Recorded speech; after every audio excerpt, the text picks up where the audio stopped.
Donc pourquoi nous allons voter non? Voilà, le 20 mars 2016. Le président de la République a convoqué le collège électoral pour un référendum le 20 mars 2016.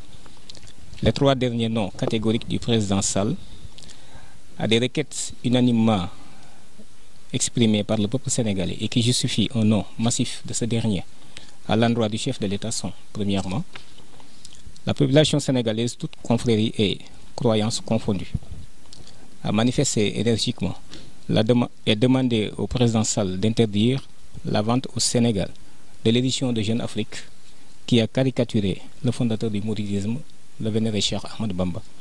Le président Sall a dit non. Au nom d'une certaine liberté d'expression qui a défendu le droit de caricaturer le prophète Mohammed, paix et salut sur lui, et de marcher pour Charlie Hebdo. Cette marche, dénoncée par de grands intellectuels du monde entier, dont des Français comme Emmanuel Todd, qui l'a qualifié de permis d'insulter Mohammed.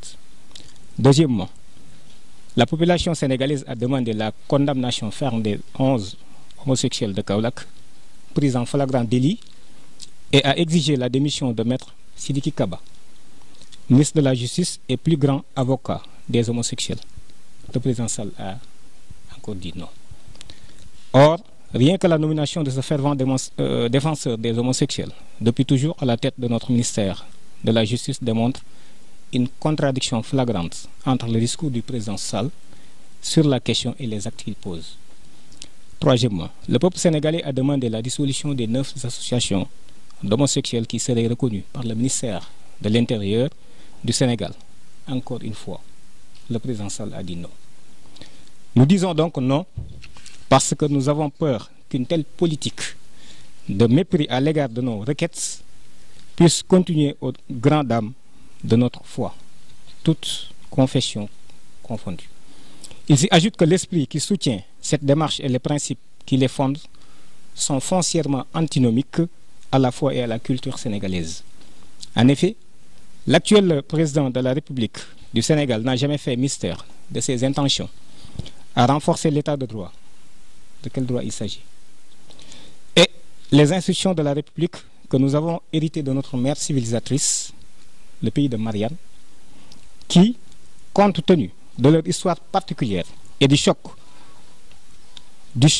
l'issue du choc contre l'Église catholique alliée à la monarchie, a inventé une spiritualité affiliée à la franc-maçonnerie et qui exclut la religion et le divin de la sphère publique et de la gestion de l'État, suite aux échecs de l'implantation des 2 premières républiques de 1792 et 99 et de 1848-52, et aux tentatives avortées de réformer l'Église en France.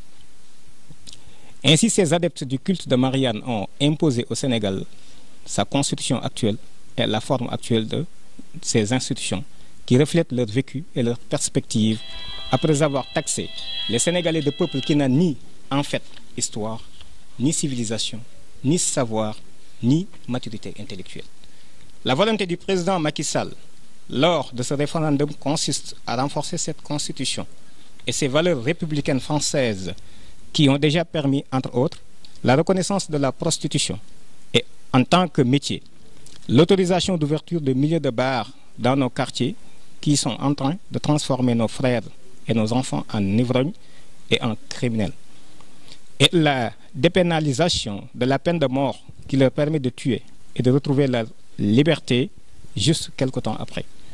Ceci n'est que quelques aspects des innombrables dommages causés par cette constitution à laquelle nous disons stop.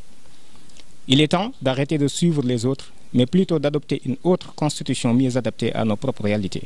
Nous interpellons tous les partis politiques aussi, ainsi que les leaders d'opinion à se prononcer sur la question de l'homosexualité.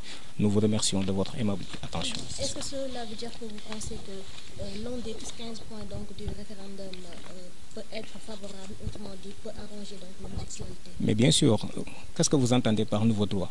Nouveau, ça veut dire que ce sont des droits que nous n'avons pas encore acquis.